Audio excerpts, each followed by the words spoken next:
Waiting, brother Sean.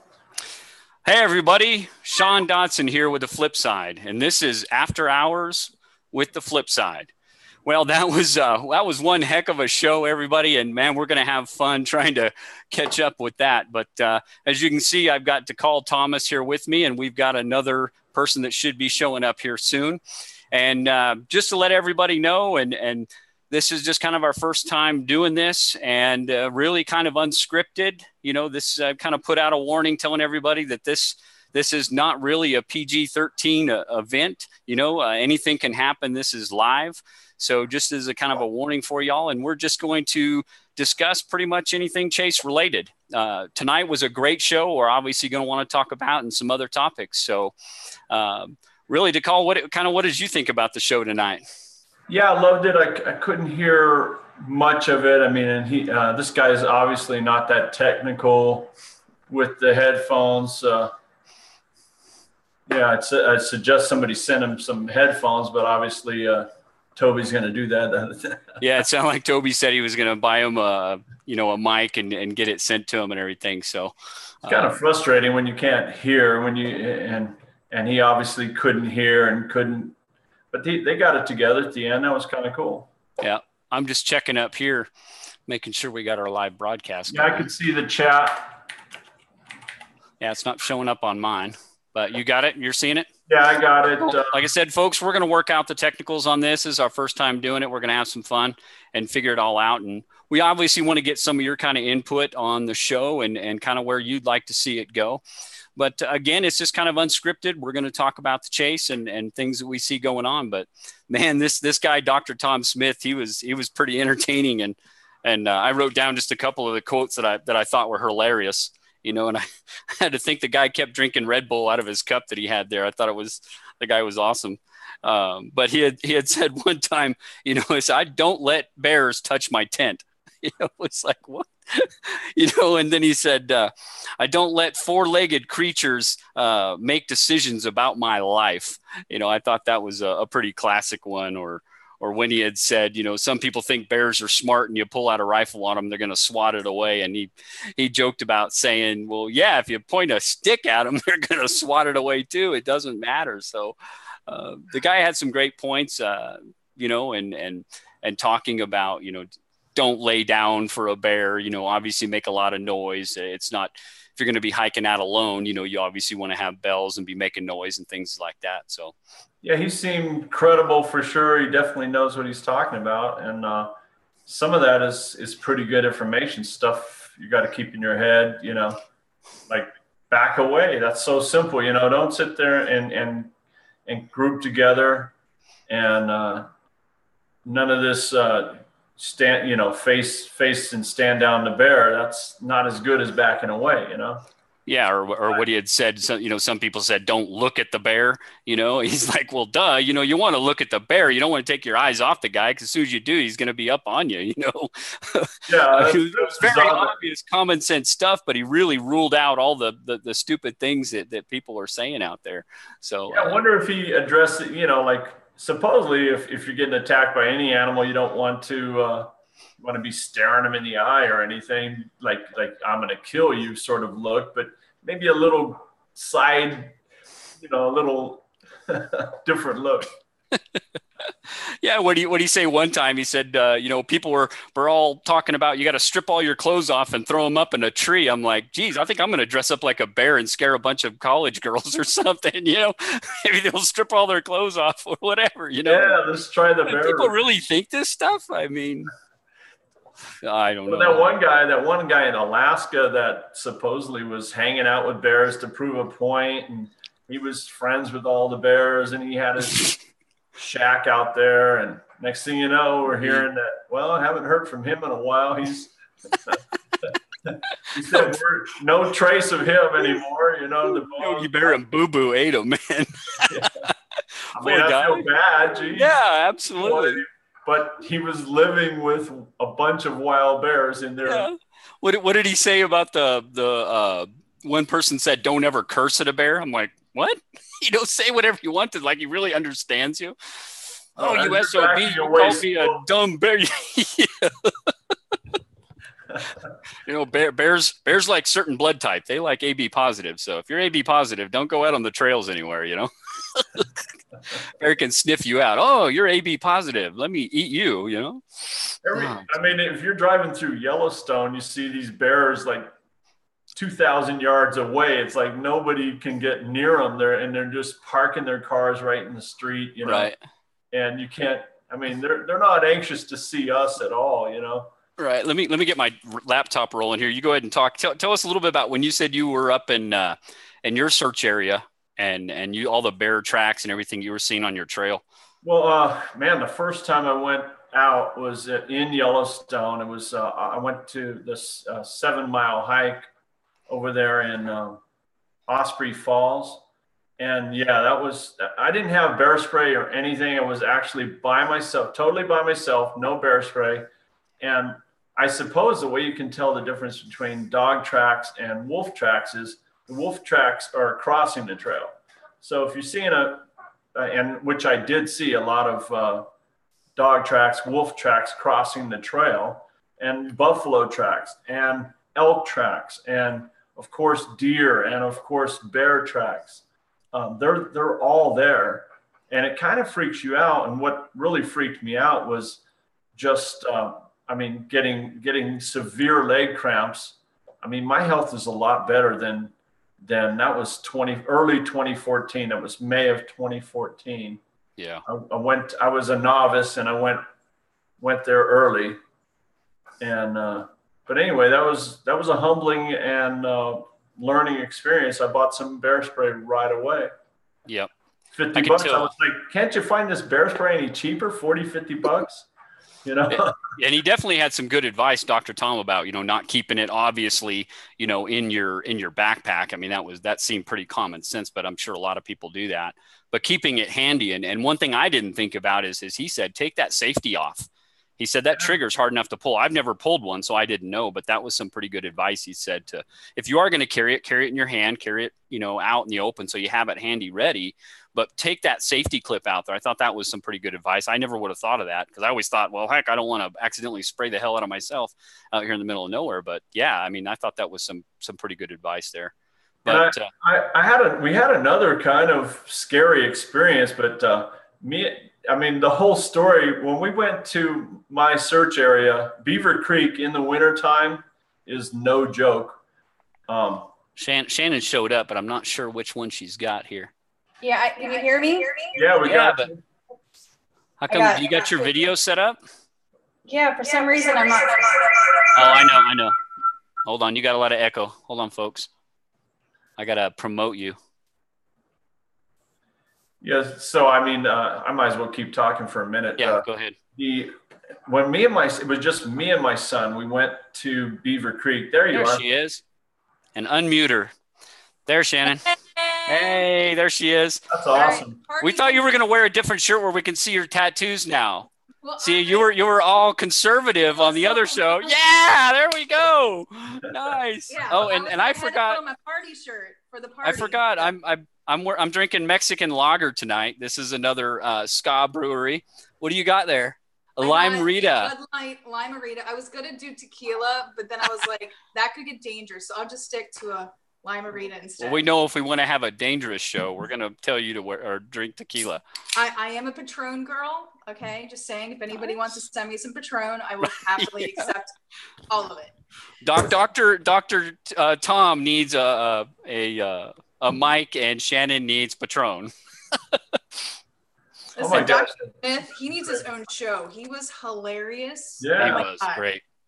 He was great. I didn't expect that. Dr. Tom, but he wasn't boring at all. No, he was amazing. Like that guy was drinking Red Bull or something, man. He was awesome. Yeah, waving his arms around.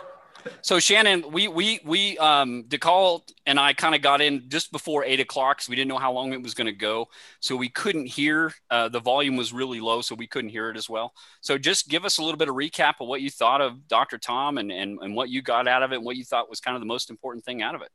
I think the biggest thing with it is that, carry bear spray, have it accessible, have it unlocked and loaded and ready to go. Don't have it on your book bag, backpack, have it on your side like a gun, just so that you can flick it up and just spray it. And then make lots of noise, shout, chase them away, kind of like you do when you yell at your dog to get out of the trash can, kind of like that, being like, hey, just go away. I think that was a big thing. Don't run, face the bear, make sure you face them, you shout. Don't travel by yourself, travel in groups of at least 2 or more. Yeah. And don't shoot a bear because it'll just really upset the bear and, make him come after you more. And then also don't use bear spray as don't spray it on your tent or around your camp because apparently it's like catnip and bears will roll around in it. You want to spray it at a bear. Yeah. That was classic. Some of the stuff he said was classic. Oh my gosh. You'll only do that one time. So that was the gist of Ska it. Brewery. Yeah, so that's a gist. The bear bells don't really work. Just make lots of noise, scare them away. Don't be afraid to yell, shout at them. Yep. The bear's more afraid of you than you are of it. And if you get in a fight with it, you're probably not going to win. So yeah. Was he promoting the bells or was he saying they're worthless? He's been saying the bells are pretty much worthless. Oh. Now he did say an air horn. An air horn is effective. But again, he says you can be as loud and make as much noise as an air horn, and your voice won't run out like an air horn will. So, yeah. Oh, yeah. That's a good point. I saw somebody ask that question on the air horn. I just didn't get to hear the response. That's good to know. I think I told the call earlier when we mentioned, I thought the thing that I got most out of it was, taking, it sounds simple, but taking that safety off the bear spray thing. I carry it in my hand when I'm out in those areas, but I never thought to take the safety off because I'm afraid my dumb ass would spray myself, so I left it on. I'm like, oh crap, but yeah. And I guess those things are hard to pull. I've never pulled one. So it was good advice too. So the only few times I saw bears, they definitely didn't seem aggressive. They just seemed like, ho-hum, doing our thing. And they weren't that huge anyway. And me and my tall boys, we look like a squad of men. So we're not worried. It's real. Yeah, you have like a couple of basketball teams with you, don't you? Yeah, I'm the shortest one at 5'11", they're all 6 something. Right. Handsome boys. You just got to run faster than them, right? Trip them all. So Shannon, when we first got in here, I just kind of introduced everybody, about what the channel is and what we plan on doing with it. We're pretty open. It's not really scripted. We're just going to have some fun and, just talk about some topics. Obviously tonight was great. It's really going to be hard to even, to top that. It was awesome. Hey, Sean, yeah. I got to move my truck real quick. It's okay. Crazy out. I'll be right back. Just tell your wife to come over and we'll talk with her for a little bit. Yeah. Well, she got mad at him earlier and she was yelling at him in Spanish. It was funny. I hope she does that right when we're doing the live one. It'll be great. So yeah, I just kind of told everybody this is it's not meant to be or isn't kind of a warning. This isn't really going to be a PG-13 type deal. So be prepared for that. It is what it is. It's a live show and things happen and we're just going to have fun with it. We're not meant to be PC, just to go out there and have a good time and just chat it up. So no real rules. We're going to, I'm telling the people in the chat, give some ideas, stuff like that. And we'll go back through here and look at it. So maybe I'll take just a couple of seconds to like Toby does, say hi to some people that checked in. Want to say hi to Finn Treasure Hunter. He's here. Sledneck. Howdy. Lori James, Mark Conway, PoemTreasure.com, David Kramer, apparently my stalker, Robert Walker, DeCall Thomas. Oh, where's he at? Anybody know where he went? H. Purd. I don't know if that's HB Erd or Purd or what. Jim White, 1061 Shot, Gary Sandberg. There's you. Oh, Jason Hilgerson. Hello. Totally Not Mitzi. That's interesting. And yeah, those are the people. Dale Richards. Quite a few people. That's good. I think we're looking at like 40 people in here right now. That's great. I know it's late for a lot of you people on the East Coast. Shannon, aren't you from New York? I'm from Maryland. Maryland. Okay. So yeah, it's what, 11 o'clock. I'm about 45 minutes from Baltimore and currently I'm in a hotel in Delaware. Oh. So, Yep. So if you don't mind asking, what do you do? It sounds like you travel a lot, or is that too personal? Or no, I'm a district manager for an eyeglass company. I used to be an optician in a store, became a store manager, worked my way up to a market manager, now a full district manager. So I have stores in central Pennsylvania and northern Delaware, and one store in Maryland. Yeah. They like me to travel. So yeah, Delaware is like a 2-hour drive. So I usually stay in a hotel when I come out here. Great. Yeah, I do quite a bit of traveling myself. I don't think I stay in as many hotels as you, but yeah, it's there's the call. He's back. Oh yeah. But Good. Transmission come out all right? Sorry, Shannon. Oh, that's okay. I just wanted to say that, like, as you were saying, this is not like the PC group. You know, like I know when we were talking, it was kind of like, you know, Toby and Shelly are like the parents of the Forrest Fenn community. Yeah. They do a great job. They're outstanding job. Foundation. That, you know, they are the ones setting a good example. We may not be setting as good of an example, but we're like the naughty kids. We're the misfits. We're going to be the naughty. And it's kids. ironic. All three of us are wearing black. We did not plan this. And then DeCall gave me a hard time because he says, "Oh, your shirt is sponsored by the Odious Soul, apparently." You know, it's like, oh, I didn't even think of that, but yeah. Odious Soul theme. Yeah. So yeah, we're all wearing black and everything, but yeah, DeCall and I were talking, you know, about subjects to talk about, and obviously, since you're here, you did an outstanding video this week about the Blaze. And we both commented, you know, a lot on it between the two of us, talking about how well it was put together, and we really liked your analysis and stuff about it. So yeah, we'd like to open up and talk about your video. And for those of you in the chat room or watching this on a replay, if you haven't watched this video from Shannon, it's amazing. It's about 27 minutes. She does a great job of highlighting all the quotes that Fenn has put out there in the Fennverse. Uh-oh, my screen. No, I did that on purpose. I hope I'm not. What are you doing? I know. No. Oh, yay. No, look, there it is. Yeah, okay. A horrible, you got to warn me to call when you're going to do that. Hey. I know. Kind of like trying it out here. Yeah. That's Shannon's side. I noticed that when you did that on the live, it just showed like one of our screens. So we'll look at that and we'll play with it and try and figure it out later. But on the live replay, it just showed. I'll warn you next. I thought it'd be a little smoother transition. No, just tell me the future. It's awesome. Like we set it up that way, but no, Shannon, we thought you did an awesome job just really going over that. And DeCall, I'm sure you want to say a couple things about it. Well, yeah, what I was impressed with. Okay.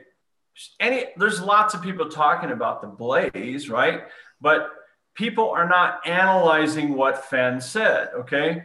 And you took the time to analyze, you know, if somebody sent him a picture of the Blaze, and then somebody asked the question, had he seen an email or a picture of the Blaze, you know, then it's very important to go through the logic. If he answers yes, what does that mean? If he answers no, what does that mean? If he answers nothing, what does that mean? And it's obvious that the logical conclusion is that someone obviously has sent him a picture of the Blaze or sent him some form that's credible. So he knows that someone has the correct Blaze. And so he did answer. The real question is, though, did they know it was the Blaze? That's the thing. Did they know it's the Blaze? You know, because the way that it was questioned was, you know, has anybody mentioned the Blaze, but not that they knew it was the Blaze. So like, and that's one of the things, like, you got to think it was probably somebody did mention it or send them a picture of it, but they may not have known it was the Blaze. So it was one of those tricky questions for him to answer. Absolutely. They may have sent him a picture or mentioned whatever the Blaze is, if it is in fact a named geographical feature or something, but they said, hey, we were at such and such rock or such and such mountain, which may in fact be the Blaze, but they didn't associate that with being the Blaze. If they really felt it was the Blaze, they would have said, hey, we think that this mountain or this rock is the Blaze, you know, and that's why, you know, kind of Forrest Fenn's, like Shannon is saying, his uncertainty, you know, yeah, she nailed it. I mean, that's exactly right. That one question, you know, has anyone seen or mentioned the Blaze? And I think that came from Stephanie. And I'm assuming that's, you know, could be Stephanie Longacre, you know, of Chase Chat, that was her question. It was a great question. But, you know, like he said, he cannot answer it. And he's like, well, I know you guys are going to tear me apart for it, but yeah, well, I really got to give Shannon a compliment there for doing that kind of analysis. Yep. I mean, there's not enough people out there analyzing the variations. If you go through could it be yes? Could it be no? Could it be maybe? Could it be, and you start thinking about the different possible answers, then okay, you can come to a pretty solid conclusion about what Fenn's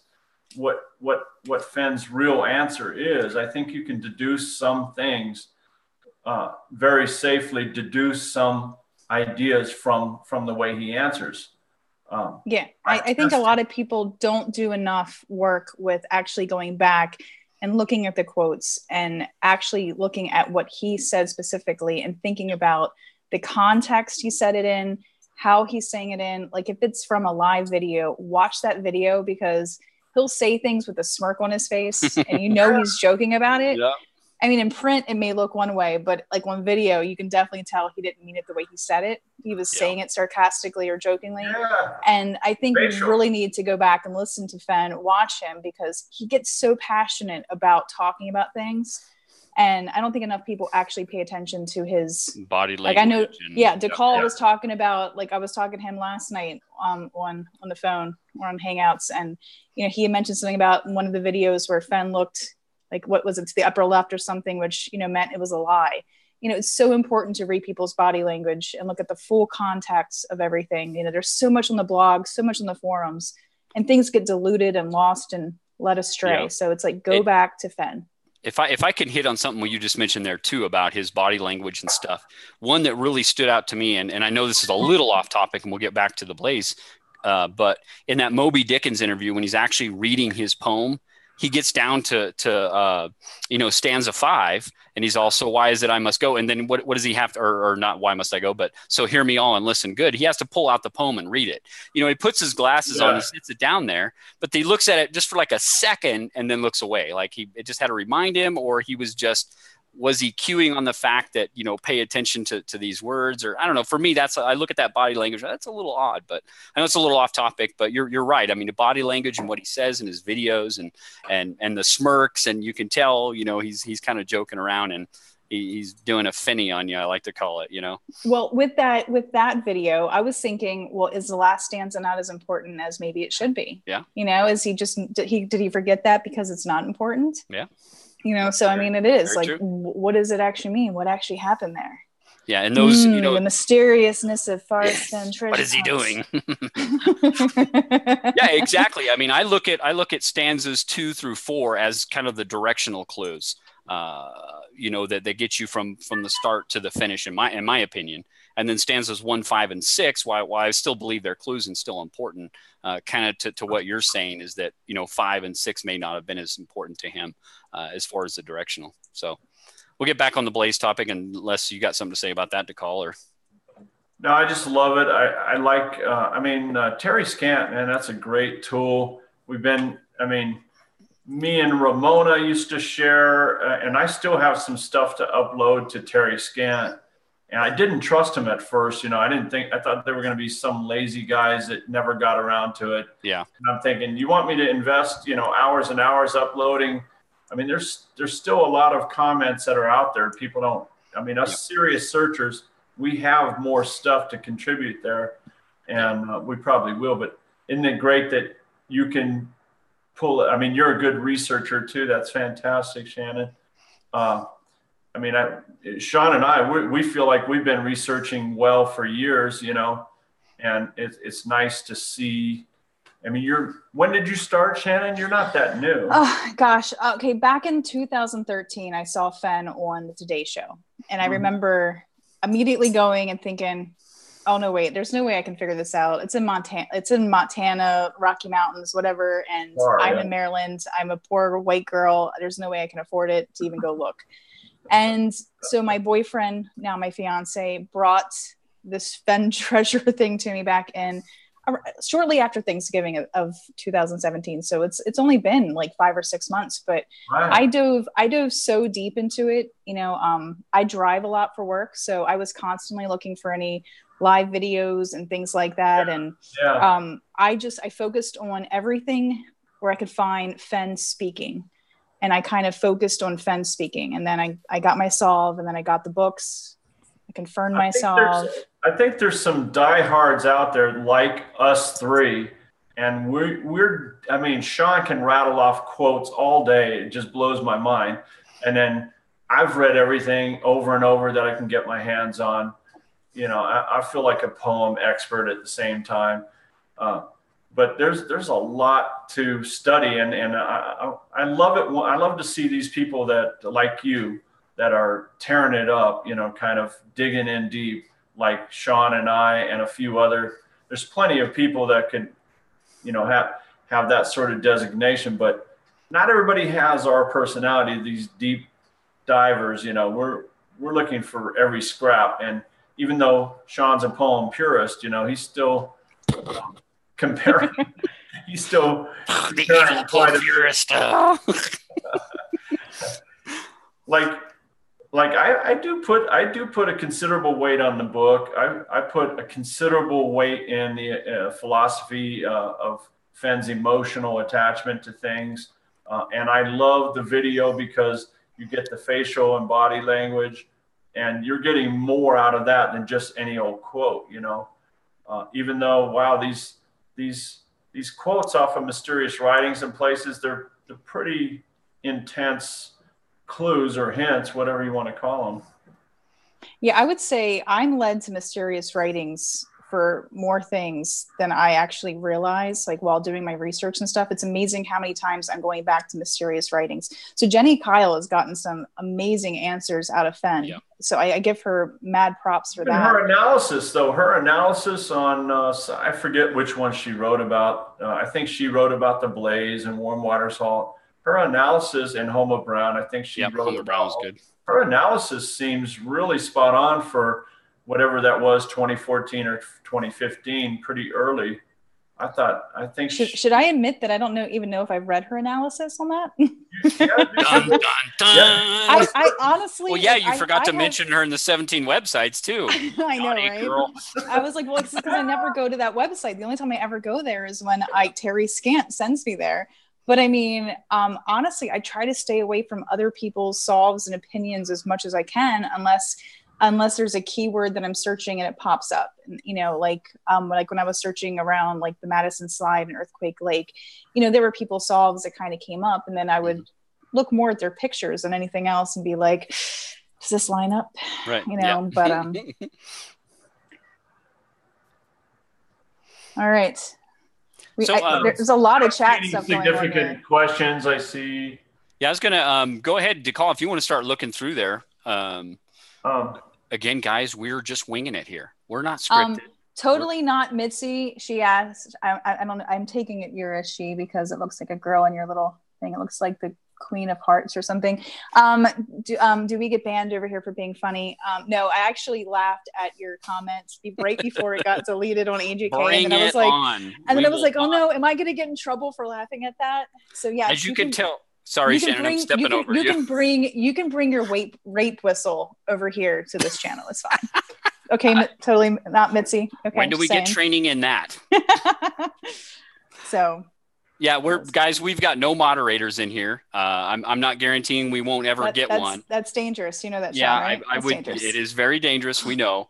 Just, again, I put a warning in the description of this video that we are not guaranteeing this is going to be a PG-13 live event, folks. It is live. Anything can happen. I'm holding back. Okay? Yeah, I know I've thrown out a few colorful metaphors in the past, but let's just try and keep them to the minimum in the chat if you can. Use the little characters or whatever to blur them out or whatever. Just self-moderate yourselves. And if listen to Joel Lewicki, he's saying we're friends. Okay, Joel. I think the last stanza is not as important. Well, don't you want the title to the goal, Joel? What are you talking about? Not important. Dude, I gotta fill you in on the last stanza and give you some word here, bro. I'm stuck at this. Joel, I just watched your videos, a couple of them today, your new ones that came out. I'll definitely give them a plug this week on the weekend update. But you got some good stuff out there. I really like your, I believe it was the Treasures Bold one, and you talking about your special place. So, guys, if you haven't gone and watched Joel's last video he put out, Treasures Bold, it was really good. I think he had a pretty good analysis on what he thinks is special and all that. So definitely good. Go check him out. So, and give him a thumbs up and subscribe if you haven't already. So, we'll talk more about it on the weekend. We're good, Joel. Yeah, Joel's a sweetheart. He's smart and he's sweet. So definitely go to his channel and follow him. Yeah, he needs to get all the subscribers he can get. Nice. And he shaves too close. Joel, we need to grow that thing out or something. Come on. And just throwing it out there, if you're not already subscribed to my channel, please head over to the Odious Soul and subscribe too. Yep. It's well worth it. It's well worth it. But we may need you to subscribe. We may actually lose subscribers tonight. Oh my God, these people are nuts. I'm out of here. When I first saw your channel, Shannon, I'm like, holy crap! She's calling out my solve. She's and you weren't talking about my solve at all, but you're just like going step by step through my solve. And like, well, dang, dude, no, not that many people were on my, in our neighborhood. Let's just call it that. Yeah. I don't know. I feel like there's a lot of people up in that neighborhood. I know, like we went in April, and like the Beaver Creek area was covered in fishermen. Even, I mean, like they had to walk through 2 feet of snow to even get to the river, and that river was just covered with fly fishermen. I just was so astonished by how many people were there, even with the snow on the ground. We definitely went farther down. We went past the slide. We kind of searched that area more, where there was, I mean, I think one time we went a good 3 hours without even seeing a car drive by. It was amazing. Oh yeah. What's that ghost town that's near Devil's Slide that's right up there? I forgot that. It starts with an A or something, isn't it? No, I was down by the Madison Slide. I don't know. We didn't explore up the Devil's Slide. Okay. No, we were up the Madison Slide. I've seen so many beautiful mountain sheep right there crossing the road. The bighorn sheep. Early morning. Awesome sheep, all right. Yeah, they cross right there, and they're there in the mornings, early morning, sunrise. And and we've seen a ton of them that were dead and in pieces, and because I guess we were there right as bears were getting more active with feeding, and I can't even tell you how many bones and pelts. There was one area, actually the area where he proposed to me, the area was covered in ticks. You could tell it was a big feeding ground for bears. Yeah, I know, right? Yeah, nothing more than like picking up a bunch of flesh-eating parasites, and ticks too. Don't call Steve that. No, I meant him picking up me. He's a saint for putting up with me, let me tell you. So right. We're gonna have some more videos of him sleeping. We need those. We catch him when he's he is honestly, guys, he is totally anti the Forrest Fenn treasure hunt. He doesn't even really like me doing the YouTube videos on it. He wants Fenn to kind of leave my mindset, but I can't yet. My wife keeps thinking I'm cured of that, and it's like you're not really cured. This game is so dumb. I mean, all you chumps out there, it's like, why are you spending your life savings, killing your marriage, and still playing this stupid game? Oh my God. I think that was the problem. I think he read a story about a very famous searcher who lost her marriage, spent over $100,000 in the search, lost her house, lost everything. And I think he had a fear that, because I do get obsessed with things, I will admit, I think he feared that it would interfere with our relationship and our future, and that I wouldn't be able to kind of let go. So I think, and those fears are there. I mean, people have ruined relationships. They've spent way too much money. How is that more important? I mean, you can't kill your marriage. I mean, that's why I'm home right now. It's June 1st. I should be in Montana searching, but that's why you went and moved your truck and left this live show. Yes, because that's more important. Family comes first, always. It totally does. I mean, it's a great topic, guys. I mean, my wife too is not, she's very supportive. She understands that this is kind of what I consider my hobby. She's very understanding of that and supportive. She's not into it as much, and I'd be curious, what the chat room is thinking, and they could post this stuff too, and we could probably do a whole show on that. But I mean, it's all about balance and making sure that you're spending, time away from the chase as well. We lost Shannon there for a second. There she is. She's back. Hold on. It went dark. Headsets, because Steve came in there and pulled the plug.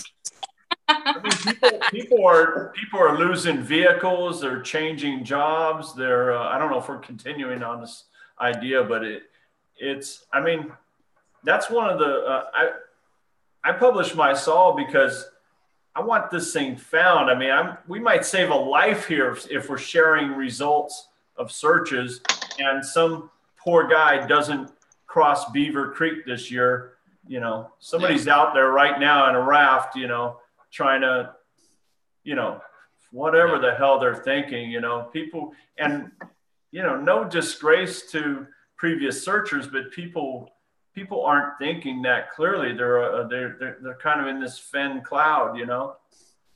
Yeah, that was a little bit about the question I asked when I first got on Gypsy's Kiss, was about the river crossing, you know, and I caught some flack on the forums for that, you know, for people thinking I was asking for another clue or something like that. And I understand where those people are coming from and thinking that, you know, if I was in their shoes, I might think the same thing. But really, you know, with the amount of loss of life we've had in the chase due to water, you know, being in the water, whether that's a crossing or whatever, that I thought it was a fair question to ask. But, you know, at the same time, I kind of understand why Fenn may not want to or can answer that question. It may be too much of information to give out.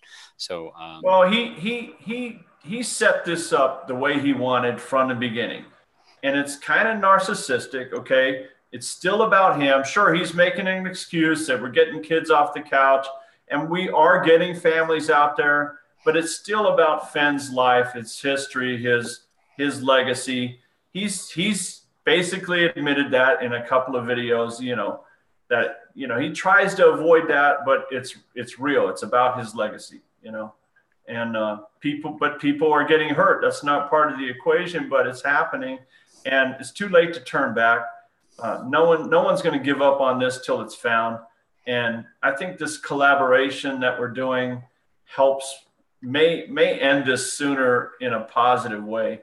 I don't see anything wrong with it. I don't blame others for not wanting to even, I mean, Sean doesn't even say what state he's searching in. But the right state. And I'm fully published, you know, so what the hell? Yeah. Well, here's the question. Let's talk about it.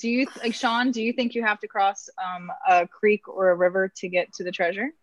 Well, it's two-part. I mean, really, and I think I've answered this before. I think that, you know, it's possible that, you know, in your interpretation of the poem, there could be a water crossing. Now, that doesn't necessarily mean that you physically have to do it. I mean, in any case, there could be 10 or 15 different ways to approach your location and avoiding the river crossing. But it could be the most direct route may cause you to cross it. Now, of course, I'm not advocating people should, you know, go out and cross rivers. You know, I would say go out there and look for alternate routes, you know, and plan your search. So in my opinion, you know, obviously water is involved in the poem, I believe.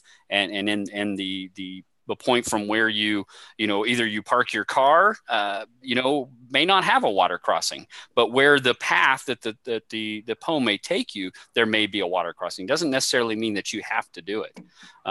So that's my answer to that. I know it's kind of hemming and hawing, but no, I love it. Yeah. I mean, there's some responsibility here, you know, we got to talk about these things. Sure. I think we ought to. I think, like I said before, if we didn't talk about it and thinking that, you know, and if we lost another searcher this year, we would be, you know, like, dang it, we should have talked about it more and trying to keep people safe. It's no different than this bear safety. You know, it's good. I think I'm happy that Toby did it and took the time to do that. And what a great character for it, you know, and it's good to talk about it, you know, for sure. Yeah. I mean, people are still going to do stupid things. I mean, just, dude, if it doesn't feel right, that little gut feeling, don't ignore it. It isn't worth it. Okay. Think about your family. Think about your future, your family. Don't sell all your damn trucks and cars so you can go on one more trip. Okay. Don't. Yeah. Don't. Yeah, I know. When we were sitting underneath the Madison slide on the south side of the Madison River, like you look up on the slide and there's like these big boulders just balancing on the edge. Yeah. And I was so exhausted. We were sitting resting, you know, eating a Cliff Bar, drinking some water. I remember thinking like, man, should I really be here? I mean, all it would take is like one big gust of wind for like one of those big things to come down. And I definitely didn't have enough energy to run across those rocks real quick. So But yeah, you definitely got to think when you're doing things. That's for sure. Well, we can't warning label ourselves out of personal responsibility, and we can't just sit in our homes afraid to go out there and have fun or do things, so it's a balance. You just got to think and use some common sense out there. Ryan, here's a question if you want it. You want a question? Yeah, go for it, Nicole. Yeah. What do you got? Who's it from? I think it's to you, Sean.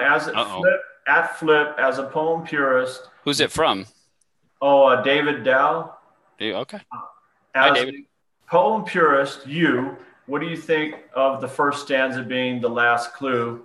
Remember Forrest saying to read the poem over and over. Yeah, David, great question. I did a short thread over on Hint of Riches, I believe, that talked about, the first stanza being an introduction to the poem. And what I look at is I kind of look at the, Forrest Fenn has said, I did follow the clues in the poem when I hid the treasure chest, but I hid the treasure chest before the poem was complete. So, if the first clue is begin at where warm waters halt, and me, I'm a 9 sentences, 9 clue guy, that whole sentence is the first clue, then, what is the first stanza? Obviously, in my opinion, because I've 9 clues, 9 sentences, it's still a clue. But because the first clue is the beginning of the second stanza, then what is that first stanza? To me, I look at that as potentially possibly being the last clue and the tense nature of it, as I have gone alone in there. Now, there's many interpretations of the first stanza, and I won't go completely into mine, but I do look at that first, that first line in there, as I have gone alone, in the tense nature of it is kind of like he's written it after he's already gone. So it's in an introduction, normally in a book sense, and I know we're not talking about a book here, but in an introduction of a book, it's not written before the book is written.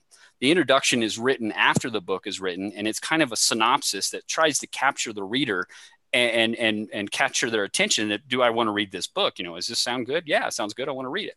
Yeah, so, I love that idea of the introduction. But Forrest has contradicted himself.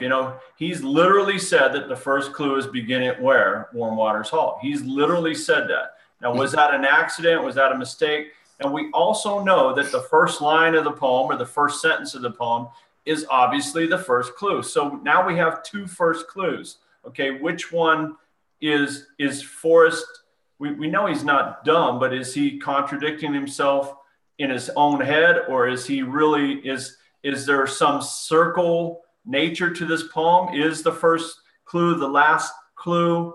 And I actually do believe in this circle type idea where it comes back on itself, given the feeling of timelessness, or the feeling of this circle of life, cycle of life, fly fishing, fen creatures, all the butterflies and such, having this metamorphosis. Fen, yeah, I know. Fen, but I think Fen and really has a message here. He really is saying that the end and the beginning are sort of one and the same in death, in life, in all these sorts of symbolisms. I don't think they're too bad of an idea to follow.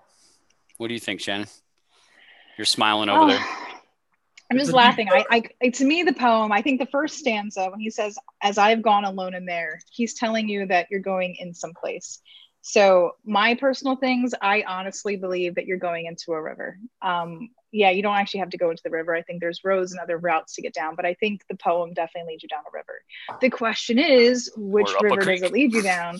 Up your creek. I mean, do we do anything with that? But see, that's for me and DeCal kind of, disagree there. I question if you're actually going up the creek, or if it's just another mark on the map. I think you start at point A and then you go down in point B, and you're going down the river, and it's marking landmarks along the way. Like, that's what I think. Do I think you have to switch off and go up a creek? I don't know that part. Like, there is no paddle up your creek. Everybody's right. Do you go up it? Do you not paddle up it? Do you not go up it? Do you go up it, but you can't paddle up it? Like, yeah. That's so the riddle. I mean, none of us are right. We don't bloody know what he's talking about. We don't have any confirmation. We have no certainty whatsoever. Like he has said that the clues get progressively easier as you go along, and I'm like, okay. I have not found the accurate starting point then, Mr. Fenn. I do apologize. Well, didn't he once say that he was going to mark his calendar if he thought he was getting the onsets of Alzheimer's like 6 months? We all need to go back and look at his calendar. Has he gotten Alzheimer's and he's contradicting himself and now we're all completely lost? I mean, who knows? I mean, I'm sure he doesn't. Fenn, don't send me a nasty email now that I put you. No, he doesn't. I mean, all the people that are insiders, they say he's sharp as a tack. Oh, yeah. I believe it. But he might get excited about it just like we get excited about it. You know, he could be it's like, dude, can't you figure out where warm waters halt? And then he'll say that's the first clue, but then it's not really the first clue, or is it the first clue? We don't even know, you know? I think it's the first point on the map. I think that's the first point on the map. But I do believe the first stanza has value, and I believe the last, like unlike Joel Lewicki, I think the last stanza does have value. Don't be mean, Shannon. I love Joel. I love him to death. But I'm gonna tear him up. But I mean, I don't think the last stanza is a point on the map. I think it just helps define one of the clues. Yeah, I mean, what is Braven or the in resting the place? Yeah. You know, like Worth the Cold. You know, Worth the Cold, I believe that there is probably a water crossing, whether you actually have to make one or you can go around. I think that's the value of a good map. Unfortunately, Google Earth doesn't always show fences, as I found out. So I ran into that little problem and had to be creative and solution finding to resolve that. But I do believe, I think the part that I was missing is definitely the Braven in the Wood. What is that? Yeah. That's where I'm like hung up. That's where I'm like, until I can figure that out, I'm not going out searching again. Look at my spectacular answer for that at fenntreasure.com, fenntreasure.com. You can see all my crazy ideas, wild imagination. It's all there. You know what's funny? Your website was one of the very few that I actually like read while searching, like while looking, because you had the most interesting pictures. Like when you do Google image searches around the Forrest Fenn treasure, like your pictures come up. You talking about the salamander? Oh yeah, because like I was like, ooh, this looks really cool, you know? And so yours one of the site, because it also wasn't one of the sites that had so much overwhelming information too. It wasn't like I said, like on my video, you go to Chase Chat, I get lost. I don't even know where to start. I don't know where to end. Next thing you know, I wasted 3 hours of my life. Yours was consolidated, easy to read, easy to understand. So yours was one of the few that I think I read everything on there when I was looking for information. Visual. So some personalities are visual and some are audio and some are visual and some are analytical and some are just get to the point. You know, I drag on lots of ideas into deep rabbit holes in a way, but like I tell Sean, some of these rabbit holes are the right ones. So we don't know what they are yet. It's fun to go down the rabbit holes. I mean, I've talked a lot about that. I mean, we learn a lot from them. You know, I've learned over time and experience that to me, you know, being a poem purist and sticking with just the words in the poem helps mitigate as much confirmation bias that the rabbit holes will give you. But those rabbit holes are fun to go down. I've talked with this on Why Must I Go or on Mysterious Writings before. I mean, there's a lot to learn in those. They're fun, but at the same time, I'm very aware of you know, the things that can be confirmation bias. I mean, we could find it everywhere out there, and you know, next thing you know, we're seeing all kinds of things that stand out to us, and just being able to understand that it could be confirmation bias, and to call, you've said it well too. You know, I mean. How do we know that those things really aren't the things that we're supposed to be looking for, and are not all those confirmations that really do add up to a beautiful picture, you know, your black swan idea, you know, and that kind of thing. It's how do we know those things don't, you know, and again, you know, my personal belief is to mitigate all those things and stand them out, but it doesn't mean that there can't be those confirmations that are the right ones. It's just trying to figure out which ones are, you know? Yeah, we're trying. I mean, I can't think of, I mean, I've said it before. I think the only thing, I mean, the most obvious hint is the 10 miles of river mentioned in the preface of Too Far to Walk, or possibly the cover of Too Far to Walk. But those are not confirmed anything. That's still totally ambiguous, open to interpretation. You know, what the hell do we have? Nothing. Yep. It's bunch of rabbit holes. All a guessing game. It's a big puzzle with no solution. You know what it's like? You ever try to put together 1,000 or 10,000 piece puzzle without the box? That's exactly what we have here. Yeah. That's exactly what we have here. Yep. Yeah, come on, Fenn, throw us some more bones. He's got to throw us through some more loops is what he's going to do. Oh yeah, he's got, you got to admit, Fenn's got some charm. Oh, Fenn has, I'm live. he's having a blast. He's enjoying this. I mean, he's got to be sitting there and, and I've said it before, he's probably got his computer screen there and he's obviously probably compartmentalized it with people that he think is close, people that thinks it's 7% and people he's like, what the heck is going on here? And it would just be funny to be a fly on the wall and just see what he's got going on there and have fun with him. We lost the call again. He's getting his vehicle ready for Montana. So Sean, 1061 or 1061 shot had made a comment about like his Santa Fe interviews were interesting, especially his airplane stories. Yep. Do you remember seeing all of those on Dow's Vimeo site? Yeah, I have. And the one I really liked the best, 1061, I think was the person who brought it up, was the one about tests. And he goes in there and he talks about taking the test for the F-100. And I know I'm going to mess this up, but you can go watch this one. But he talks about in there, they have, a multitude of questions. And, they give them all the questions for these answers, and then they got to go take the test. And they've got to get all the questions right. And I think Forrest Fenn says something, I know I'm going to mess this up. He says, why don't you just give me all the answers? You want me to know the answers. You want me to know them. Why don't you just give me all the answers so that I have them all there and I get them all right? Something along that lines, but it really stood out to me about how he says in the poem, the answers I already know. And it's almost like, to me, the 9 clues or the 9 sentences in the poem are already the answers. It's the evidence that we need to find the treasure. We just haven't interpreted them properly. We haven't figured out what they mean or what we're supposed to marry them to. And that's the whole, the whole riddle of it. And I love that, 1061, that's one of my favorite in there because it speaks to me in that way. Sean, sometimes you just sound way too smart. It's all a facade. It's all a facade. So where'd the call go? He's probably getting beat. He ran away again. Did she beat you again, DeCall? What'd she do? My wife took off. She is probably mad. She's going to get the treasure in Montana. Look at her. She's ahead of you. Why do you think I'm in a hotel tonight? There's no way I could have done the AGK show and this show at home. Okay, it's the only reason why I'm in a hotel. Bounces can be so impossible, but I mean, I adore my wife. There ain't no way I'm trading this treasure for the wife. Because she's way better looking than you, DeCall. You better adore her. Right. I mean, I'm married up. I'm telling you. Figures that one out, you're done for. Me too. Oh yeah, but my transmission, it's going to be several $1,000s for this big commercial transmission on my main welding truck. They're out there. They just barely finished. They're working late. These guys are crazy, but it'll get me back on the road. They still got to do some more troubleshooting. It's kind of frustrating. Yeah. So, hey, do you guys mind if I change the subject a little bit and go a different way? No, not at all. We are all ADD. Please go ahead. Okay.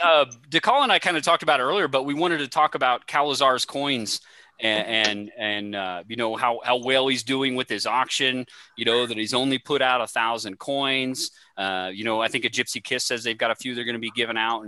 And so just wanted to get your guys' input on it, what you thought of it and go for it. All I got to say is I wish I would have ordered more coins. That's all I have to say. Wow. How many did you get? I only got one. I just did one for to have a souvenir, I had no idea it was going to be the way it is. I am just blown away. What number did you get? 329. Because I was procrastinating thinking there's no way he's going to sell the first 300 that fast. I had no idea. I had no idea. I'm more impressed with Mike Cowling. I mean, dude, you might be making some money here. Let's see here. Right now, Illinois Ghost's coin is up to $800. Good. Okay, and it has 2 days left, which is crazy. And he deserves. Come on, folks, go over there and bid that thing up. Let's get IG. Buy that thing. That dude needs some money. I'm not saying he's broke, but he's selling it for a reason. Get that boy some money. What's he that, needs number more 3, money isn't to it? go. Number That's number three. 3, man. That thing's got to be worth something, guys. Come on. And then the 1, 2, 3 auction, Mike Cowlings is $3,303.52. Wow. Plus $20 in shipping. I swear that's Forrest Fenn bidding that thing up. Forrest is up there bidding that thing up every once in a while. I mean, He's gonna have all 3 coins. Listen here. Okay, so everybody watching, if you guys really have that much money to spend, please, I will be happy to be your search buddy. Nobody should go out there alone. We learned that tonight with the Bears.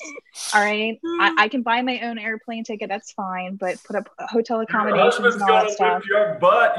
You don't have that kind of option. I'm just saying, yeah, he'd kill me, but Are you auctioning yourself off as a I am not search auctioning partner? myself. Is that what I'm you're saying doing? Everybody, you heard it first here on the flip side. Shannon is auctioning herself off as a search partner. Buy coins. I'm just saying I will consider being hireable for a search. I'm just saying, because if you guys have money to spend. You know why you shouldn't say that? Because you're going to get so many crappy solves calling you up and like, hell no, we're busy on the Madison River, Jack. We don't have time for your crappy solve. Let me tell you though. I mean, like for money, like I have a lot of. I will say, like, out of all the rivers I did see while I was out there, we looked through. We visited Yellowstone, drove through Montana a lot. I would say the Madison was one of the most beautiful, clear, clean rivers. Like we drove up the Gallatin to Bozeman on our way to the airport, and the Gallatin was like nasty and muddy. It looked like there was a bunch of clay deposits in it. Like it was just not a pretty river. Now, of course, you have spring runoff. I'm sure it was a lot busier than normal, but it just was like, I wouldn't want to fish out of here. So for the Madison, it was just gorgeous. The entire stretch was just unbelievable. I really liked it from Madison Junction going north up the fire hole. I loved it through there. Just right there at Madison Junction, that bend that stretches around there. I've got a great landscape photo of it, and it's beautiful. I loved it up there. Sean thinks we're nutso following the book and the poem and all this low-hanging fruit, and we're not poem purists, and I'm breaking the rules of grammar with capital Brown, and I'm just like, none of it's right. I'm just see now my home of Brown is accurate towards the capitalization. Really? Right? What do you like Hebgen Lake brown trout? That's kind of where I was. But what do you got now? It's different? Huh? Well, like I said, right now I'm still in a very fluid transition stage of open-mindedness. Whatever comes into my brain, I will analyze and process. But I do believe, I believe my gut is telling me it has to be related to some kind of animal. But I'm also very over analytical, so be careful. Yeah, but Sean is saying that capital B for brown trout is not correct. Absolutely. Oh, see, here's the thing. Okay, Sean, let me give you some wisdom. One of the things that Forrest Fenn quotes about is the Journal of a Trapper. Okay. In Journal of the Trapper, animals with a specific name, not just buffalo, but like a specific kind of buffalo, they're all capitalized. If you look through the Too Far to Walk book, he does the same thing. Like when he talks about the buffalo, which are actually bison, it's lowercase. But when he talks about like a ground squirrel, when he specifically mentions what kind of animal it is, he capitalizes it. So brown trout would be a specific thing. So you would capitalize it. But if you just mentioned trout, it would be lowercase. So just throwing that out. Trust me, this Sean fanatic over here, he knows exactly what you're talking about. This guy could go on for 2 hours. All right, so I want to know, we don't have the time. Why do you think the B is capitalized? Well, for me, whenever you capitalize, a word, if it's not in the beginning of a sentence, it should be a proper noun. And as a proper noun, it will be either a geographical location or a surname. Now, like species of like trout is a noun. It is a thing.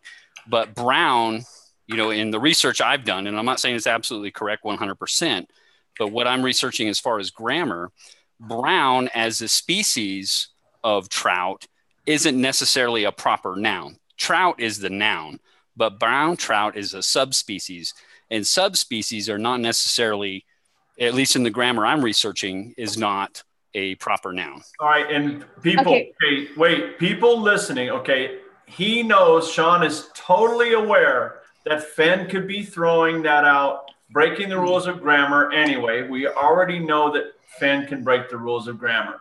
But Sean is saying that it does break the rules of grammar. So, sure, Fenn can do anything he wants, and you can interpret it any way you want. And, Lewis and Clark or Journal of the Trapper could do the same thing in those books. And Sean is just saying he's following the rules of grammar. And you and I, Shannon, we're saying we're not following the rules of grammar. I am following the rules of Fenn. And like I said, Fenn definitely does not follow that rule of grammar. It's proven in his books.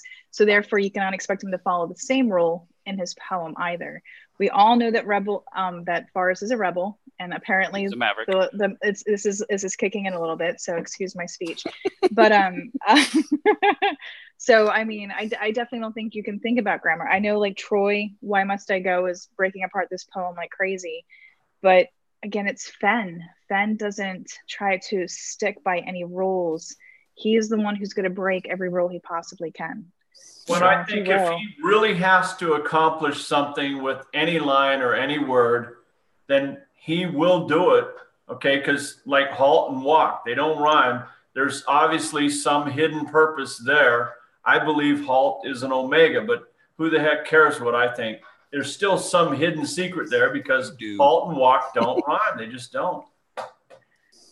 So there's something. And I think it was Man Alone. He did a video and stating that it wasn't absolutely you can throw grammar out the window. And I like Man Alone, and I'm not trying to disparage against him, but I think that's a very naive assumption to just say that completely throw out the rules of grammar unless you've gone down that road and really looked at it. I'm not saying he's right and I'm wrong. I'm just stating I don't think you can make naive assumptions about those things. And we all do it. I mean, like I said, I'm as guilty as anybody else when I first got into this about, making assumptions about words and phrases in the poem and then running off, looking for confirmations of those things. So it's just experience that has led me to where I'm at, of going down this holes. And it wasn't an easy thing to do, to adjust and get away from that. It's something that I felt I had to do, in order if I wanted to be successful in this.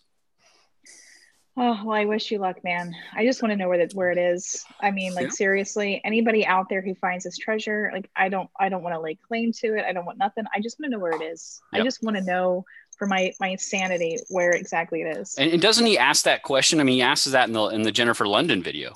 He says, well, why do you want to know where it is?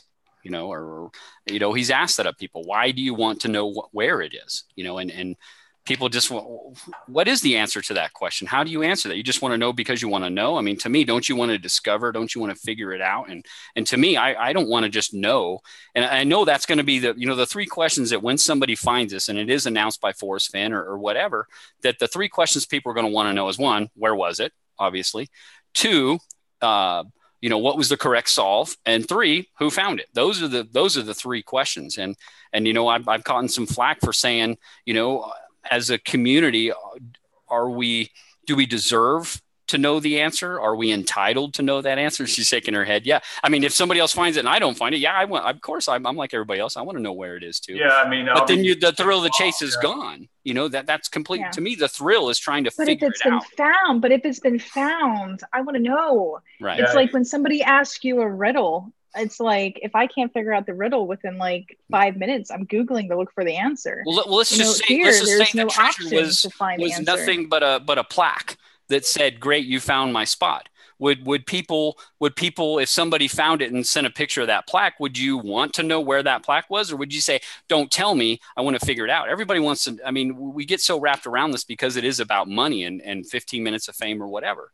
We get wrapped up in that. So if it is found, then there's no monetary gain. We don't care whether it's, we just want to know where it is. And that thrill of the chase is gone. I mean, when I went out there, we didn't find the money. We didn't find the treasure, excuse me. My all hopes of ever finding it and actually getting it just kind of went away. That went away fast. Now it's more about figuring out the riddle. Sure. And I can honestly say, now don't get me wrong, if I was able to find it, that would be awesome. Yeah. But I think the only reason why my head is still in the game is because I am the solution finder. I am the problem solver in my life. I have made miracles happen at work and in my personal life. I just am so used to being able to figure things out that it's driving me crazy that I can't. Yeah, because and you admit this, and I think in your intro, and when you talked about yourself and how you got into the chase, or you talked about the odious soul and how you came up with the name, you're obviously a person who's had a lot of trials in their life, and you've been knocked down. You've had to pick yourself up by the bootstraps and stand back up again. There's a lot of people out there that haven't had those experiences. They've never been kicked in the teeth and fallen to the bottom of the well, so to speak, and had to pick themselves up. You're obviously a person that has had to do that. And like you say, you're a solution finder because you've been challenged and you know what it takes to pick yourself up and stand up. So I applaud you for that. And I understand what you're saying, that, yeah, you're a problem solver. You want to figure this out. And I'm with you on that. You know, it is about solving this thing. Yeah, the monetary gain and the 15 minutes of fame, if you want it, is great, but it is really about trying to figure and match wits with this man and figure this thing out. That's the fun part. And I just don't, I look at it and for a second, Sean. Yeah, go. Anybody that has any like sort of serious or normal questions, we're not the authority on anything, but if you want them answered, retype it, because I've been trying to follow along, but I don't see any, we're not going to talk about drinking. We're not going to just normal questions you want to talk about. Throw it up there again. Don't be offended. Just throw it up there again. Let me see it. And I think Shannon did a really good job with one of her, when you were on A Gypsy's Kiss, you went back and you did that live thing where you answered a lot of the questions. I think that maybe, if we want to do that, we can go back through here. And if we see some questions, we can put a short follow-up video each one of us could do to answer some questions too, and do a follow-up. Because I know it's, A Gypsy's Kiss went late tonight. I wanted to keep this to an hour because, one, I think that we keep everybody's attention span. And two, I know it's obviously late for a lot of those that are on the East Coast, or overseas somewhere as well. People got to get to work or something, right? So, yeah. Now I'm going to pull into call real quick, and I'm going to use the bathroom. I'll be right back. Okay, great. We can talk about you. Right? Isn't she in a hotel room? Let's start screaming, "Help! Get me out of here! I'm being held captive!" I would have never thought of that. That's hilarious. Oh crap! Right. Yeah. Do you guys? If you got any questions, I haven't even been paying attention to the chat. Sorry, guys. I don't mean offense to you. We've just been having a good time in here. Again, we're kind of unscripted. We're having a good time. Hoping you guys enjoy it. Really, I'd like to get some feedback from you. I have downloaded the OBS Studio, which is kind of what Toby uses, and doing some skins. I know we're just kind of plain Jane right here. And I'm trying to do stuff that's duplicatable, with my videos and stuff that other people don't feel like you got to put on this big, pomp and circumstance to put out a video. Yeah. Some people do a great job with theirs. And I know, we can learn a lot from them. And like Shannon with your green screen, I think that's awesome. I like going outdoors and doing mine outdoors in some of them. I know my video quality or my audio quality sucks. I know, guys. Those of you that had to go to pee watching my last video next to the waterfall, I know it was loud. I apologize. I love that spot. I want to do it there. So here's a question, Sean, based on, just for you or all of us, I suppose, based on all the info and vlogs, and everything we see every day, how many people would you say are actually actively searching for the treasure? That sounds like a question from Rodney. Is that you, Rodney? Rodney Greenway? Jim White. Jim White. Okay, Rodney Greenway did a really good video on that. If you haven't gone and watched his channel, it's Rodney Greenway, but he did a video, on how many people are actually searching or something like that, and he did a good kind of his analysis of what he thought. I think it really gets down to how many are serious searchers, and what do you consider a serious searcher? That's pretty subjective, I guess. I don't know. DeCall, I know we've talked about this. I've talked about with some other friends in the chase. I like to think that there's probably about 2,000 dedicated searchers that probably have about 10 or more searches out there that'll probably go at least once or twice, at least more than once a year, that they really get out there, that they'll plan it around a longer longer weekend or something, that they're doing at least twice a year and more. I'm kind of sometimes I'm surprised at how many people there are, but I don't think it's anywhere near 100,000. No. Sure, Fenn is getting random. There's been a lot of people come and go since 2013. They probably came to their senses. They're the smart ones that stayed at home. But listen to their spouses, ran out of money already. Who knows? Yeah. But I don't think it's that huge of a number. This is this is way better odds than getting struck by lightning or something. Even this is probably as good as a raffle odds if we could just get any one of the damn clues, you know, which if we knew anything for certain, then we might get even better odds, you know, but we really don't have any. We got good odds, but I think even if he told us what state it was in, we'd still all be all over the place. Well, I got a theory about, we'd still be all over the place. And I still have plenty of theories on what state, but. So Finn, that's a hint. Tell us what state it's in and we'll still be lost. And you can laugh at us some more. You can roll over another log and watch us all. Let me go over this for a second. He can't rule out New Mexico because he's doing business and living there. Sure. He can't rule out Colorado because it's stuck to Wyoming and Montana. He can't rule out Wyoming because that's his whole entire book. And he can't rule out Montana because the treasure's in Montana. Right. So, and that's my way of thinking. But he really we were not supposed to say that. That was going to be the pay-per-view. That's a secret. Okay. Holy crap! And when he ruled out Utah and Idaho, it meant he was serious about ruling out states. I mean, he might have saved 10 family fortunes and 12 marriages just by ruling out Idaho and Utah. You know, who knows? All right, Robert Walker has a question. Do one or all of you rule out a particular solve after viewing other people's boots on the ground stories or videos? Or would you be more apt to follow through on your own and see for yourself? So have you guys seen any solves on anybody else that you definitely think are not good, that you definitely would never even consider?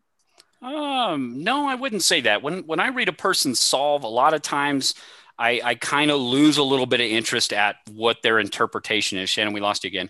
What their interpretation is of, the Homa Brown or what warm water salt is, but then I'll still read it because it doesn't mean that their interpretation of something else down the line might be of interest and might, stir up something in my brain and go, oh, wow, yeah, that I can get that. I understand that because again, nobody's told them the clues in the right order. So how do we know that there's something that they haven't said that can stir up in your brain about, order of clues and how your interpretations may be jumbled up the wrong way. And so I do notice though, everybody I've talked to, every single person, they're completely uninterested in anyone else's solve. There's no solve that anyone is interested in.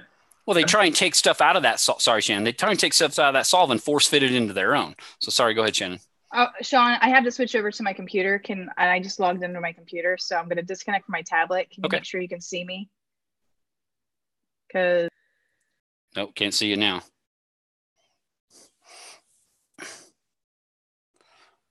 She dropped. She'll probably be back in.